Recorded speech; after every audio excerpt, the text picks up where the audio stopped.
नमस्कार, quick news कार्यक्रम में आप सभी का स्वागत है। मेरा नाम है मनीष श्रीवास्तव। कौन थे अण्णाभाऊ साठे जिनकी प्रतिमा का अनावरण मॉस्को में होगा? महाराष्ट्र के उप मुख्यमंत्री देवेंद्र फडणवीस 14 सितंबर को मॉस्को में लोक शहर अण्णाभाऊ साठे की प्रतिमा का अनावरण करेंगे। मराठी साहित्यकार और कला जगत में विख्यात कलाकार अण्णाभाऊ साठे भारत की कम्युनिस्ट पार्टी के सदस्य थे और उन गिने चुने लेखकों में से थे जिनके काम का अनुवाद रूसी भाषा में किया गया। उनकी प्रतिमा all Russia state library for foreign literature में स्थापित की गई।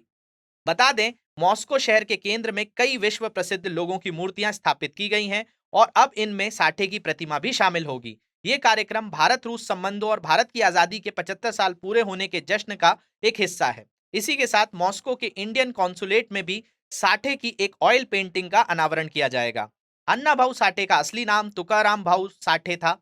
उनका जन्म 1 अगस्त 1920 को महाराष्ट्र के सतारा जिले के वाटेगांव में एक दलित परिवार में हुआ। बचपन से ही उन्हें छुआछूत, असमानता और भेदभाव का सामना करना पड़ा। 1930 में वे अपने परिवार के साथ मुंबई आ गए।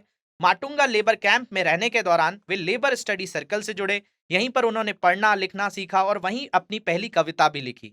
उन्हें दलित युवा संघ का संगठन किया और मजदूरों के आंदोलन पर कविताएं लिखी। 49 साल के जीवन काल में उन्होंने बहुत से लोक नाटक, उपन्यास, कहानियां और गाथा गीत लिखे।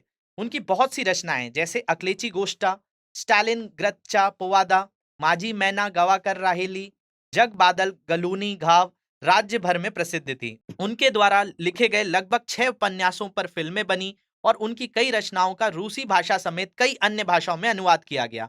उनके द्वारा लिखित बंगालची हक का बंगाली में अनुवाद किया गया। बाद में उसे लंदन के रॉयल थिएटर में भी प्रस्तुत किया गया।